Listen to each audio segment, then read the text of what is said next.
കച്ചാലെടുക്കുക എന്ന് പറയും. കച്ചാലെടുക്കുക എന്ന് പറയും. വിതച്ച് കഴിഞ്ഞിട്ട് കച്ചാലെടുത്ത് വെള്ളം പറ്റിക്കുക എന്നുള്ള ഒരു ജോലിയാണ് ഇപ്പോൾ ഈ ചെയ്തുകൊണ്ടിരിക്കുന്നത്.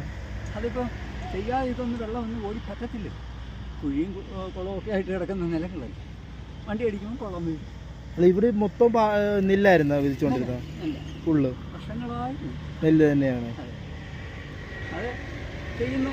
പിന്നെ കർഷകന് ലാഭത്തിലപ്പുറം ഇപ്പം ഞാനിത് ചെയ്യുന്നത് ഒരു ചിട്ടിയായിട്ട് ഇങ്ങനെ കിട്ടുന്നെന്ന് കരുതി. ഞാനിപ്പോൾ ചെയ്യുന്ന ജോലിക്കുള്ള ഒരു മുടക്കിൽ ഒന്നിച്ച് കിട്ടും. ഇതിനകത്ത് കൃഷിയിൽ ലാഭമായിട്ട് പറയാൻ വലിയ പാടാണ്. ഇപ്പോൾ അച്ഛൻ ഇപ്പം തന്നെ ക്ഷീണിച്ച് സംസാരത്തിൽ തന്നെ അറിയാം. ഈ ഒരു പ്രായത്തിൽ ഇത് ചെയ്യുന്ന കണ്ടപ്പോഴേ 72 വയസ്സായി. 72 വയസ്സ് ഒറ്റയ്ക്ക് ഇടുന്ന പണിക്കാരും ആരും ഒന്നും ഇല്ല. പണിക്കാരെ കിട്ടുമ്പോഴത്തേക്ക് അതിനനുസരിച്ചല്ലേ അവരുടെ പണി വരുള്ളൂ. ഇത് സ്വന്തമായി ചെയ്യുന്നവൻ അത് പണി അറിയാവുന്നതിനാകുമ്പോൾ അതിൻ്റെതാകുന്ന ഒരു വ്യത്യാസമുണ്ട്.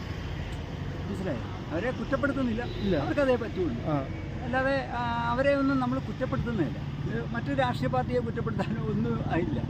നമ്മൾ നമ്മുടേതാകുന്ന ജോലി ചെയ്യുക, ഫലം ദൈവം തരും എന്നുള്ളത്. ഇതിപ്പോൾ ഇത്തവണത്തെ കണ്ടീഷനിൽ എങ്ങാണോ ഒരു വെള്ളം കയറിപ്പോയാൽ ഈ പെടാപ്പാടെല്ലാം തീർന്നു. അത് ഈ വെയിലത്ത് ഇത് ഇത്രയും ചെയ്തിട്ട് അതിന് കഷ്ടപ്പെടില്ലാതായി പോകും. അത് ചിലപ്പോൾ അങ്ങനെയൊക്കെ വരാം, സംഭവിക്കാം. കൃഷി എന്ന് പറയുന്നത് നമ്മൾ ഒന്നും നമുക്ക് അതിൻ്റെ വലിപ്പമോ അതിന് എത്രത്തോളം കിട്ടും എന്നൊന്നുള്ളത് നമുക്ക്. ഇതിപ്പോൾ എത്ര ഏക്കർ ഈ പാടത്ത് ചെയ്തേക്കുന്നത്? 110 ഏക്കറാണ്. 108 ഏക്കർ ഇപ്പോൾ ഉണ്ട്. കുറച്ചൊക്കെ നേർന്ന് പോയിട്ടുണ്ട്. ആ കാണുന്ന അവിടെയൊക്കെ നെയ്തിട്ടേക്കുവാണ്. ഇതിൻ്റെ അങ്ങേ സൈഡ് മുഴുവൻ 2 സൈഡ് അങ്ങേപ്പുറം, അപ്പുറത്തും ഇപ്പുറത്തും. അപ്പുറത്തെ 2 സൈഡ് ഈ റോഡിൻ്റെ അങ്ങേപ്പുറം. ഇതിൻ്റെ ഒരു മോട്ടോർ തറ അങ്ങേ കിഴക്കേറ്റത്തുണ്ട്. അങ്ങനെയാണ് അതിൻ്റെ പോക്ക്. അത് ഈ മൊത്തത്തിൽ വെള്ളം ഒരു മോട്ടോർ തറയെ കൂടെ പറ്റും. അത് ഈ 30-ൻ്റെ മോട്ടോർ വലിക്കുന്നതുകൊണ്ടാണ് ഇപ്പോൾ ഇതിനകത്ത് ഇച്ചിരൂടെ പിന്നെ ബുദ്ധിമുട്ട് വരുന്നത്. 50-ൻ്റെ ആണെങ്കിൽ ഇച്ചിരൂടെ ഞങ്ങൾക്ക് സൗകര്യം. അത് പമ്പ അനുവദിച്ചിട്ടുണ്ട്. കിട്ടുന്നിടം വരെ കാത്തിരിക്കും. അല്ല, ഈ ഇതിൽ നിന്ന് കിട്ടുന്ന നെല്ലൊക്കെ മാർക്കറ്റിലാണോ കൊടുക്കുന്നത്? നിങ്ങളുടെ ആവശ്യത്തിന് ഇപ്പം പിന്നെ സൊസൈറ്റി ആണല്ലോ ഇപ്പം, പിന്നെ പാടി മാർക്കറ്റ് സൊസൈറ്റിയാണ്. അപ്പം അങ്ങനെ കൊടുത്തിട്ടാണ് അത് ബാങ്കിൽ വരികയാണ് സാമ്പത്തികം. അങ്ങനെയാണ് അതിൻ്റെ. അല്ല, ഇപ്പം ഇവിടെ ഇപ്പോൾ അച്ഛൻ ചെയ്തുകൊണ്ടിരിക്കുന്നത് ഇവിടെ ഇത് ആണെങ്കിലും എല്ലാം മാർക്കറ്റിങ്ങിൽ പോകുന്നത് സൊസൈറ്റി കൊടുത്തിട്ട് മില്ലുകാർക്ക് കൊടുക്കുക. ഇവിടങ്ങളിലെല്ലാം ഇല്ല, കുട്ടനാട് മുഴുവൻ അങ്ങനെ. ഇപ്പോൾ അതല്ല ഞാൻ ചോദിച്ചത്, അച്ഛൻ ഇപ്പം ഇവിടെ ഇപ്പം ഈ കഷ്ടപ്പെട്ടില്ലേ? ഇപ്പം ഞങ്ങൾ റോഡിൽ നിന്ന് നോക്കിയപ്പോൾ അച്ഛൻ കഷ്ടപ്പെടുന്നുണ്ട് ഈ ഒരു പ്രായത്തിൽ. അപ്പോൾ ഈ ഒരു കഷ്ടപ്പാട് എന്തിന് ഇതായിരുന്നു? അല്ല, ഇത് നമ്മളിത് ചെയ്യാന്ന് പറഞ്ഞ് കൃഷിയുമായിട്ട് പോയ ഒരു മനുഷ്യനല്ലേ, അത് തുടർന്ന് ഇങ്ങനെ അങ്ങോട്ട് പോകുന്നു. അതല്ല അച്ഛാ, ഇതിപ്പം നെല്ല് വിധിക്കുന്നതിന് മുമ്പ് എന്തെങ്കിലുമൊക്കെ കേടാ എന്തെങ്കിലുമൊക്കെ ഈ മരുന്ന് അതൊക്കെ തളിക്കുന്നതിന്റെ അതിന്റെയൊക്കെ ഭാഗമായിട്ടാണ് ഇപ്പൊ ചെയ്തുകൊണ്ടിരിക്കുന്നത്. അല്ല, കീടങ്ങളെന്ന് പറയുന്നത് അത് പിന്നെ ഓരോ സമയത്തും വരുന്ന കീടങ്ങളാണ്. ഇപ്പോൾ ഇത് താമസിച്ച് വരുമ്പോൾ ചിലപ്പോൾ പേൻ പിടിക്കാം, അങ്ങനെയുള്ള ബുദ്ധിമുട്ടുകളൊക്കെ വരാം. അത് എന്ത് വരുമെന്നുള്ളതൊന്നും ഇത് കിളിർത്ത് വരുന്ന സമയങ്ങളിൽ അറിയാനൊക്കത്തില്ല. നഷ്ടപ്പെടുത്തുന്നതും കഷ്ടപ്പാടുകളും എല്ലാം അത് ഒടുക്കവേ അറിയാനൊക്കത്തില്ല. അപ്പോൾ ഇത് എത്ര വർഷമായി ഇതിന്റെ ഫീൽഡിലോട്ട് ഇറങ്ങിയിട്ട്? ഞാൻ എൻ്റെ ഒരു പിന്നെ 15 വയസ്സ് തൊട്ട് ഞാൻ കാർഷിക മേഖലയ്ക്കാണ്. ഇപ്പൊ 72 അല്ലേ? 72 വയസ്സായിട്ട് ഇപ്പോഴും ഇതിന്റെ അങ്ങനെ ചെയ്യാനായിട്ട് താല്പര്യപ്പെടുന്നു. അത് അങ്ങനെയാണ്. ഇത് തന്നെ ആണെങ്കിലും ഞാൻ ഇതൊരു പിന്നെ ഈ പുറമ്പോക്ക് നിലത്തിൽ ഇങ്ങനെ കിടന്ന് ആരാണ്ട് മേടിച്ചിട്ട് ഉപയോഗിക്കാതെ കിടന്നതാണ്. അത് കരകം കിളുത്ത് കയറിയിട്ട് കൃഷി നാശം വരുത്തിക്കൊണ്ടിരിക്കുകയായിരുന്നു. കുരുവിൽ വന്നേച്ച് ഇതിനകത്ത് തമ്പടിച്ച് വെച്ച് മറ്റുള്ള പാടക്കാർക്ക് കൂടെ നാശം വരുന്നു. അപ്പോൾ പാടശേരം എൻ്റെ ഒക്കെ പറഞ്ഞ് ഇതൊന്ന് ചെയ്യും എന്നും പറഞ്ഞ് അങ്ങനെ ഏൽപ്പിച്ചു. എനിക്ക് അത് ഞാനത് ആത്മാർത്ഥമായിട്ട്. അല്ല, ഇവിടുന്ന് കൃഷി ചെയ്ത് തുടങ്ങുന്നത് സ്വന്തമായിട്ട് എടുക്കാറുണ്ടോ? സ്വന്തമായിട്ട് ഇപ്പം എടുക്കുന്നില്ല. സ്വന്തമായിട്ട് പുറത്ത് കൊടുക്കുമോ? നമ്മൾ സ്വന്തമായിട്ട് പുറത്ത് കൊടുക്കുകയാണെങ്കിൽ നമുക്ക് നമുക്ക് സബ്സിഡി കാര്യങ്ങളൊക്കെ സർക്കാർ മുഖാന്തരമല്ലേ ഉള്ളൂ. അപ്പോൾ ആ രീതി കൊടുത്താലേ കിട്ടത്തുള്ളൂ. അതാണ് അതിനകത്ത് നിന്നുകൊണ്ട് പോകണമല്ലോ എപ്പോഴും അതിൻ്റെ ഒരു ചാലു. അല്ല, അപ്പോൾ നിങ്ങൾക്ക് നിങ്ങളുടെ വീട്ടിലേക്കുള്ള ആവശ്യത്തിനൊക്കെ എടുക്കാമല്ലേ? അത് നമുക്കിപ്പോൾ മൊത്തത്തിൽ വേറെ ആർക്കെങ്കിലും കൊടുക്കുന്നതിൽ വിഷയമല്ല. അല്ല, പക്ഷെ അത് ഈ ഒരു മേലെ നിൽക്കുമ്പോൾ അങ്ങനെ ഉണ്ടെങ്കിൽ നടക്കത്തുള്ളൂ. പോകണം.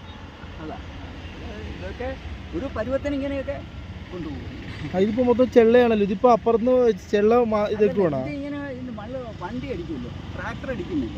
ട്രാക്ടർ അടിക്കുമ്പോൾ ഇതൊന്നും ചാലിലോട്ട് കയറുമ്പോഴത്തേക്ക് അത് ഇപ്പോൾ നമ്മൾ അടയുമ്പോൾ തുറന്നു കൊടുക്കണം. തുറന്നു വിട്ടാലേ വെള്ളം പറ്റുള്ളൂ.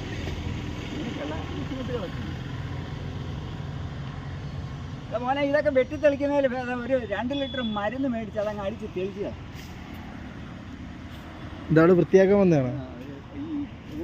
ബോർഡ് കാണാനും വേണ്ടിയിട്ട് അവർ ഇങ്ങനെ കിളുത്ത് വരുന്ന വെട്ടിക്കളയുന്നു. അതിൽ നല്ല 2 ലിറ്റർ മരുന്ന് ഞാൻ മിക്കവാറൊക്കെ അടിക്കുന്നത്. അതിൻ്റെ പൊക്കം കഴിഞ്ഞ പ്രാവശ്യം അടിച്ചതാണ്. നമ്മളിങ്ങനെയൊക്കെ കഷ്ടപ്പാടല്ലേ ഒരു എന്നും പറഞ്ഞാൽ എനിക്ക് ദോഷമല്ല, ഈ കൃഷിയിലുള്ള ഗുണമല്ല ഞാൻ നോക്കുന്നത്. നമ്മൾ കഷ്ടപ്പെട്ടാലേ ആരോഗ്യം. ഇതിപ്പോ ആ ഭാഗത്തൊക്കെ വിരിച്ചിട്ടേക്കുന്നില്ല, അവിടെയൊക്കെ കാണാം, അവിടെയൊക്കെ ഒരു മഞ്ഞയും പച്ചയും കളർ കാണുന്നതല്ലേ? മഞ്ഞ നേരത്തെ ചോള ഉണ്ടായിരുന്നു മരുന്ന്. ആ മഞ്ഞ പച്ച പിന്നെ ഇതൊക്കെ എത്ര നാളായി ഇതായി വരെ, നെല്ലായി വരെ? ഇത് ഈ വിതച്ചിരിക്കുന്ന വിത്ത് 3 മാസം എടുക്കും. 90 ദിവസമായി ഇപ്പൊ ഇവിടെ വിരിച്ചിരിക്കുന്ന 90 120. കഴിഞ്ഞ അടുത്തത് 120 ദിവസമായിരുന്നു. ഇപ്പൊ ഇത് 90 ദിവസം. ഇതിപ്പോ അച്ഛന്റെ കൃഷി നിൽക്കുന്ന എവിടെയായി ഇപ്പൊ നെൽകൃഷി നിൽക്കുന്ന സ്ഥലം? ദേവസംഗരി പാടം. ദേവസ്വത്തിന്റെ പാടത്താണ്. പള്ളാത്തുരുത്തി. ആ റോഡിൽ നിന്ന് പോകുന്നവർക്ക് കണ്ടാൽ തന്നെ അറിയാം ഈ ഒരു പ്രായത്തില്. 2 ലിറ്റർ മരുന്ന് മേടിച്ച് ഒറ്റ അടി അടിച്ചാൽ മതി. 2 ലിറ്റർ മരുന്ന് മേടിച്ച് നിങ്ങൾ അത് അടിക്കുകയാണെങ്കിൽ ഇതങ്ങ് കരിഞ്ഞങ്ങ് പോകും. അതെ അല്ല ഞാൻ പറയുക. അങ്ങനെ ആകുമ്പോഴേ ഞാനാണ് 2 പ്രാവശ്യം ഇപ്പം കഴിഞ്ഞില്ല അവിടെ കരിഞ്ഞ് നിൽക്കുന്നതാണല്ലോ. ഇത് നമ്മളടിച്ച് ഇത് കരിച്ച് തരും. കരിച്ച് തരുമെന്ന് പറഞ്ഞാൽ നമ്മുടെ എല്ലാം കൂടെ മുടക്കാൻ നമുക്കുണ്ടോ? ഇത് നമ്മളെ കൊണ്ട് അടിക്കും. നിങ്ങളെ ഗ്ലൈസിലും 240 കൂടെ മേടിച്ചടി. ഇതിപ്പോ നിൽക്കുന്നോണ്ട് ഇവിടെയും ബുദ്ധിമുട്ടുണ്ടോ? അല്ല അവിടെ ഇങ്ങനെ നിൽക്കുന്നോണ്ട് ഇങ്ങോട്ടും അല്ല നമുക്ക് ഇതിന്റെ തണല് കയറി വരും അല്ലേ? അതൊരു ബുദ്ധിമുട്ടാണ്. കാട് പിടിച്ച് നിൽക്കുമ്പോൾ അതിനകത്ത് പല ജീവികളും പിന്നെ എലി അങ്ങനെയുള്ള സാധനങ്ങളും ഒക്കെ കയറി ഇന്ന് കഴിയുമ്പോൾ നാശം ഉണ്ടാകും. ഈ വെള്ളമൊക്കെ ഓരോന്ന് ചീഞ്ഞു പോവല്ലേ? വെള്ളം കൂടിയല്ലോ വന്നു കഴിഞ്ഞാൽ ഇത് ചീഞ്ഞു പോകും. ഇപ്പൊ ഈ കിടക്കുന്ന വെള്ളത്തിൽ വെള്ളം കയറി കിടക്കും. അത് മേളിലോട്ട് കിട്ടിയില്ലെങ്കിൽ അതിനെ ചൂടെടുക്കാനും പറ്റില്ല. എങ്ങനെയാണ് കൃഷി? എങ്ങനെയാണ്? എന്തായാലും ഈ പ്രാവശ്യത്തെ വിളിച്ചെല്ലാം 100 കൊഴിയട്ടെ. അത് ദൈവം സഹായിക്കും. ഇല്ല അച്ഛൻ്റെ ഈ കഷ്ടപ്പാടിന് ദൈവം തരും. കാരണം അതൊക്കെ ഞാനത് ഫുഡൊക്കെ കഴിച്ചിട്ടാണോ? ഞാനല്ല, എൻ്റെ ലാഭമല്ല ഞാൻ നോക്കുന്നത്. ഇതിന് ഒന്നും ചെയ്യുക. നമ്മളിപ്പോൾ വില എടുക്കുമ്പോൾ എനിക്ക് തീർത്ത് കഴിയുമ്പോൾ എനിക്ക് ആരോഗ്യം കിട്ടും.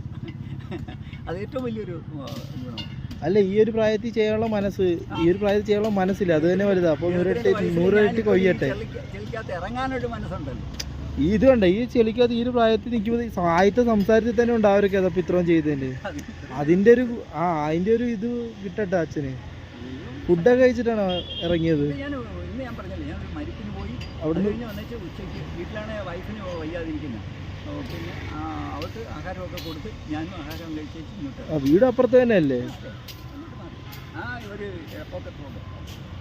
വെള്ളം വേണം സന്തോഷം. സന്തോഷം. നിങ്ങളൊക്കെ ചെറുപ്പക്കാർ ഇങ്ങനെയൊക്കെ കാണുക, പഠിക്കുക, അതൊക്കെ നല്ലതല്ലേ? കണ്ട് അറിയണം. ഓരോ ആൾക്കാരൊക്കെ അത് കാണേണ്ടതാണ്. ഇതൊക്കെ നമ്മൾ പറയുന്നതെന്ന് പറഞ്ഞ് രാഷ്ട്രീയ ലെവലിലൊന്നും ഒന്നും ചാനലൊന്നും ഇട്ടാക്കരുത്. എന്നുവെച്ചാൽ നമ്മൾ ഈ കഷ്ടപ്പെടുകയും ലാസ്റ്റ് പൊങ്കാല വരികയാണെങ്കിൽ നമുക്ക് രാഷ്ട്രീയമല്ല, ജനങ്ങൾ ഇത് അറിയണ്ടേ? അച്ഛൻ്റെ ഈ കഷ്ടപ്പാടും 100 ഇരട്ടി അതല്ലേ? എനിക്ക് വിഷയമില്ല. നമ്മൾ കഷ്ടപ്പെടുകയും പിന്നെ ലാസ്റ്റ് അവസാനം അതിൻ്റെ ഭാഗത്ത് നല്ലൊരു വിഷമങ്ങളും പ്രയാസങ്ങളും. രാഷ്ട്രീയം ഇതുമായിട്ട് ബന്ധമൊന്നുമില്ല. ഇത് ജനങ്ങൾക്കറിയണം. ഈ ഒരു കഷ്ടപ്പാടിന് 100 ഇരട്ടി ദൈവം തരും. ജനങ്ങളെക്കാട്ടി കൂടുതൽ ഇത് കൊയ്യാനൊക്കെ ഒന്നും നമുക്ക് പറയാനൊക്കെ അതാണ്. ജനങ്ങളെക്കാട്ടി കൂടുതൽ അച്ഛൻ്റെ കഷ്ടപ്പാടിന് ദൈവം തരട്ടെ, 100 ഇരട്ടി തരട്ടെ. ഞാൻ എൻ്റെ പ്രവൃത്തി പാട്ടം എടുത്തൊക്കെ ചെയ്തല്ലോ. എനിക്ക് ആകെ 5 പേർ നിലവേ ഉള്ളായിരുന്നു. അത് കഴിഞ്ഞ് പാട്ടം എടുത്ത് കൃഷി ചെയ്തു. പാട്ടം എടുത്ത് കൃഷി ചെയ്ത് അങ്ങനെ മുന്നോട്ട് പോകും തോറും ബാധ്യതയിലേക്ക് വരും. അത് കഴിഞ്ഞ് ഞാനത് ഒഴിവാക്കിക്കൊണ്ട് നേരെ എൻ്റെ മക്കളെ ഓരോ വേദിയിൽ, 2 ആൺപിള്ളേരായിരുന്നു, ഓരോ വേദികളിലേക്ക് കൊണ്ടുപോയി. 4 വർഷം ഞാൻ ഇൻഡോറിലേക്ക് മൂത്ത മകനെ വിട്ട് അവൻ ലിഫ്റ്റ് ടെക്നോളജി പഠിപ്പിച്ചു. അവന് മസ്കറ്റിലേക്ക് പോയി. അതെല്ലാം ഈ നെല്ലിൽ നിന്ന് ഉണ്ടാക്കിയതാണ്. അതിൻ്റെ വിയർപ്പിൻ്റെ ഫലം തന്നു. പിന്നെ രണ്ടാമത്തവന് ആർമിയിൽ പിന്നെ MEG സെക്ഷനിലേക്ക് റിക്രൂട്ട്മെൻറ്റ് കയറ്റി. റിക്രൂട്ട്മെൻറ്റ് 6.5 മാസം ഞാൻ കൊണ്ടു നടന്ന്. അതും ദൈവം സഹായിച്ചു. അവന് ഇന്ന് സുബൈദാറായിട്ട് രാജസ്ഥാനിൽ വന്നു. രണ്ടുപേരും കല്യാണമൊക്കെ കഴിഞ്ഞ് ഇവർക്ക് പിള്ളേരൊക്കെ ഇവർക്കുണ്ട്. സന്തോഷമായിട്ട് ജീവിക്കുന്നു. മൂത്ത മരുമോള് ഇവിടെ വണ്ടാനത്ത് മെഡിക്കൽ കോളേജിൽ നേഴ്സായിട്ട്. അപ്പോൾ എന്തായാലും ദൈവം കാക്കട്ടെ, ദൈവം 100 ഇരട്ടി തരട്ടെ. അത്രയേ ഉള്ളൂ. കാണുന്നവരെല്ലാവരും അത്രയേ ഉള്ളൂ.